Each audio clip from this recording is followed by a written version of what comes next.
Zamenjava SIM-kartic je v mojem Telekomu na voljo le, če ste naročili in prejeli nove SIM-kartice. Izberite razmerje, pri katerem želite zamenjati SIM-kartico. V sklopu SIM-kartica na levi strani kliknite povezavo Upravljanje SIM. V naslednjem koraku so prikazane številke vseh SIM-kartic, ki ste jih prejeli. S pustnega seznama izberite katerokoli SIM-kartico, ki pa se mora ujemati SIM-kartico, ki jo boste vstavili v napravo. Po pomiku drsnika na aktivno potrdite gumb Naprej. Pred potrditvijo zamenjave še enkrat preverite, da se številki ujemata.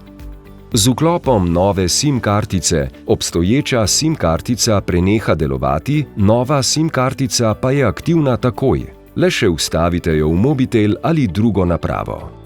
Zamenjavo SIM-kartice se hkrati spremenita PIN in PUK koda za prijavo v omrežje. Podatki nove SIM-kartice so prikazani takoj ob zamenjavi. Če želite spremeniti prednastavljeno PIN kodo, v napravo vtipkajte ***04***, prednastavljeno PIN kodo, novo PIN kodo, Še enkrat ponovite novo PIN kodo, lojtra in pritisnite tipko za klic.